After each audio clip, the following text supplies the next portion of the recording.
Naramdaman mo na ba na may kakaibang nangyayari sa paligid mo?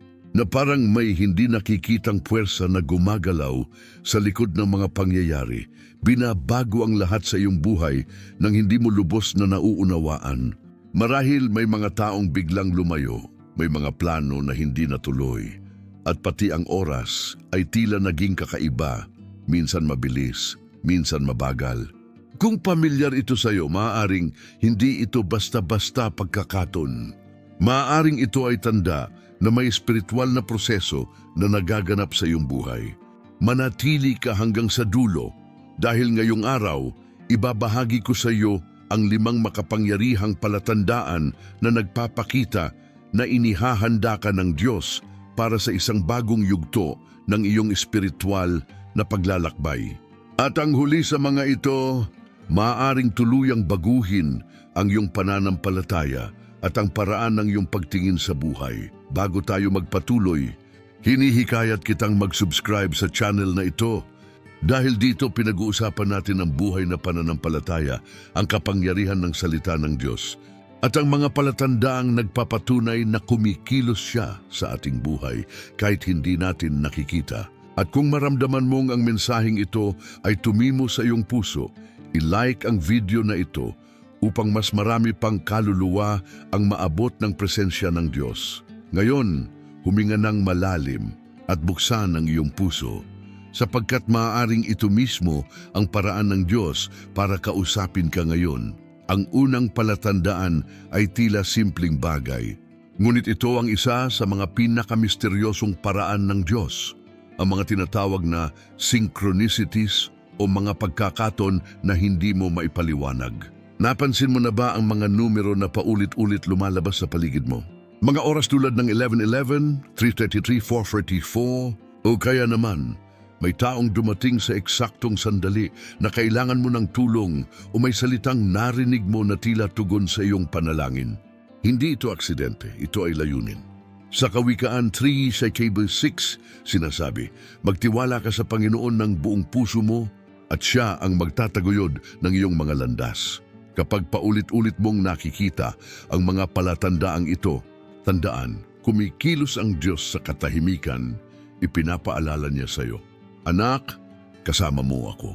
Ang ikalawang palatandaan ay ang pagbabago ng iyong pananaw sa oras. Naramdaman mo na bang parang napakabilis lumipas ng mga araw? Na ang mga buwan ay tila linggo lang? O minsan naman, kapag nananalangin ka parang humihinto ang mundo? Iyan ay hindi guni-guni, yan ay espiritual na paggising. Sa 2 Pedro 3:8 sinasabi, sa Panginoon, ang isang araw ay tulad ng 1,000 taon, at ang 1,000 taon ay tulad ng isang araw. Kapag nagsisimula kang mamuhay sa ilalim ng layunin ng Diyos, nagiging banal ang oras. Hindi ito basta segundo o minuto, ito ay nagiging mga sandaling nilalapatan ng presensya niya. Ang oras ng Diyos ay hindi nauna o nahuhuli, ito ay perpekto. Ang ikatlong palatandaan ay ang pagtaas ng iyong espiritual na sensibilidad. Bigla mong nararamdaman ang paligid ng mas malalim. Naiintindihan mo ang emosyon ng ibang tao, napapansin mo ang mga espiritual na enerhiya sa paligid mo, at minsan isang simpleng awitin ay nakakapagpaluha sa iyo. Ito ay hindi kahinaan, ito ay paghasa ng Espiritu Santo sa iyong kaluluwa. Sa Juan 16:13, sinabi ni Jesus, ngunit kapag dumating ang Espiritu ng katotohanan, siya ang gagabay sa inyo sa lahat ng katotohanan. Kapag nagsisimula kang maramdaman ang hindi mo nakikita, tandaan, hindi ito imahinasyon. Ito ay ang Diyos na tinutulungan kang marinig siya sa mas malalim na paraan. Ang ika-4 na palatandaan ay ang tawag para sa mas dakilang layunin. Bigla mong nararamdaman na hindi ka nilikha para lang sa karaniwang buhay. Na hindi ka isinilang upang paulit-ulit lang mabuhay, magtrabaho at maghintay ng katapusan ng linggo. May siga sa iyong dibdib, isang tinig sa loob mo na nagsasabing, may higit pa sa iyo, anak. Sa Jeremias 29:11, sinabi ng Diyos, ako lamang ang nakakaalam ng mga plano ko para sa inyo, mga planong magbibigay ng pag-asa at magandang kinabukasan. Kapag naramdaman mong ang mga bagay sa mundo ay nawawala ang kinang, iyon ay dahil tinatawag ka ng langit upang maglingkod, magmahal, at maging ilaw sa iba. At ang ikalimang palatandaan, ang pagbabago ng iyong espiritual na pagkakakilanlan. Mapapansin mong ang dati mong pagkatao ay unti-unting nawawala. Ang dating takot ay napapalitan ng tapang, ang pag-aalinlangan ng pananampalataya at ang pagkabalisa ng kapayapaan. Sa 2 Korinto 5:17, sinasabi, "Kaya't kung ang sinuman ay na kay Kristo, siya ay bagong nilalang. Ang mga lumang bagay ay lumipas na, narito't ang lahat ay naging bago." Kapag sinimulan ng Diyos ang prosesong ito, tila binubura niya ang mga luma mong sugat at pinapalitan ng bagong puso, pusong marunong umibig, magpatawad at manampalataya. Kasabay ng pagbabagong ito, napapansin mo ring nagbabago ang mga taong nasa paligid mo. May mga biglang lumalayo at may mga bago namang dumarating. Hindi dahil masama sila, kundi dahil tapos na ang kanilang papel sa kabanata ng iyong lumang pagkatao. Pinapalitan sila ng Diyos ng mga taong magtutulak sa iyo pataas, mga kaluluwang may parehong apoy ng pananampalataya. Ang Diyos mismo ang nag-aayos ng iyong paligid upang ihanda ka sa bagong yugto ng iyong misyon.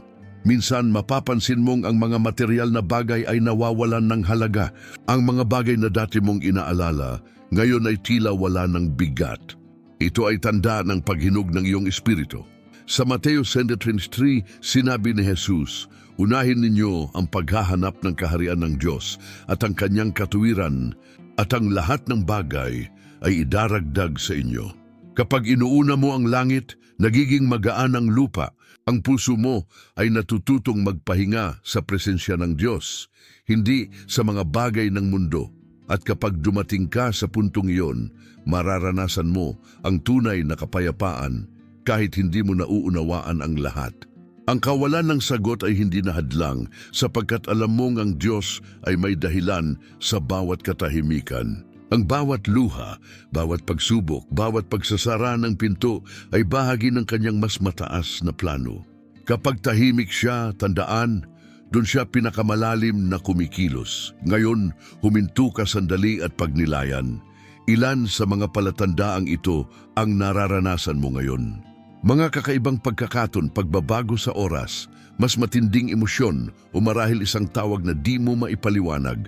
Lahat ng ito ay mga senyales na kumikilos ang Espiritu ng Diyos sa iyong buhay.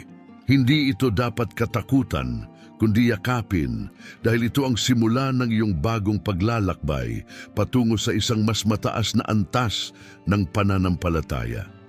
Kung ang mensaheng ito ay nakipag-usap sa iyong puso, i-like mo ang video na ito at isulat sa mga komento kung ano ang ipinapakita ng Espiritu Santo sa iyo ngayon. Nais kong mabasa ang iyong karanasan at ipagdasal ka. Ibahagi ang video na ito sa isang taong kailangan ding maintindihan kung ano ang pinagdaraanan niya. At kung nais mong patuloy na lumalim sa presensya ng Diyos, panoorin ang iba pang mga video sa channel na ito. Bawat isa ay puno ng liwanag at katotohanang magpapalakas sa iyong pananampalataya. Naway samahan ka ng kapayapaan at biyaya ng Diyos, ngayon, bukas at magpakailanman.